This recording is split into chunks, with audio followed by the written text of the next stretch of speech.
Welcome to Scrum Masters Elite _UK. Let's analyze the pinnacle of women's rugby. Sign up so you don't miss out. What impressed me the most was undoubtedly the performance of the Red Roses women's team. It is truly hard not to admire the way they maintain the dominance despite missing several key players. In elite sports, losing star players often leads to tactical, psychological, and stability disruptions. But England turned everything on its head. They still operated smoothly like a well-oiled machine, from set pieces and defensive capabilities to controlling pressure during decisive moments. This made me reflect deeply on the concept of true class in sports. A strong team is not just one that always wins when its optimal lineup is available, it is one that can maintain a winning standard even when the best names are absent.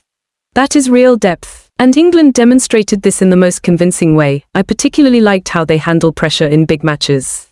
It feels like the more they are pressed, the cooler and more composed they become. The defensive capability creates an extremely intimidating aura for opponents. Watching them play, one hardly feels panic or loss of control.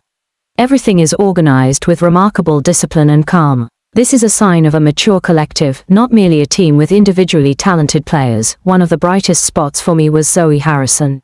The way she orchestrates the game truly gives the impression of watching a genuine leader. Her value lies not only in technical skill but also in her mature game intelligence. Many technically gifted players cannot control the tempo of a match, but Zoe Harrison can.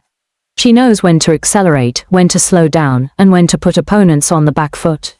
These are rare qualities. I also agree that she deserves to be named the tournament's best player, not for flashy moments, but for her continuous influence on the overall play of the England team.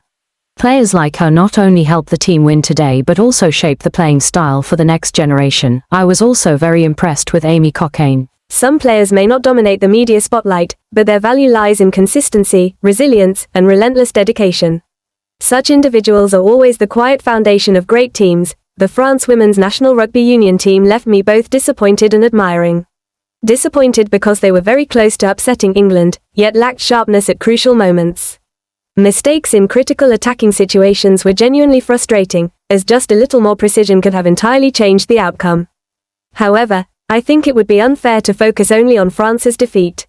Personally, I see clear progress. What I admire most about France is their bold attacking spirit. They always play with the intention to make a difference rather than just avoiding mistakes. That makes the games incredibly engaging. I was particularly impressed with Pauline Borden-Sansis. She seems to have reached a new level of confidence and influence. Players like her inspire fans because they play with a distinct personality. They not only fulfill tactical duties but also energize the entire team. I agree that Sean Lynn still needs more time. In modern sports, patience can sometimes feel like a luxury, but it is crucial. If a team constantly changes whenever results falter, it will remain trapped in a cycle of instability. Meanwhile, the development of the Ireland women's national rugby union team feels very positive. What I like most about Ireland is not just the results, but the atmosphere they create around the team. Over 30,000 spectators attending a match is no coincidence. It reflects fans' confidence in the team's current direction. I truly appreciate a young, fast, energetic squad like Ireland's. Dana O'Brien, in particular, makes me feel that she could be the future of Irish women's rugby. She is still young but already demonstrates the qualities of a true leader, game management, composure, and mental resilience, which are not easy to find at her age. Additionally, players like Aoife Wafer and Erin King bring an explosive energy. They deliver new speed, vitality, and hope to Irish fans. The Italy women's national rugby union team was also one of the most pleasant surprises for me. What I admire about Italy is how they are gradually forming a clear playing identity. They no longer play disjointedly or lack confidence as before. It is evident they are trying to build a more proactive, intelligent, and organized style. Their second half against Wales truly demonstrated great potential. Exploiting gaps on the wings and coordinated attacking plays showed they had undergone rigorous training.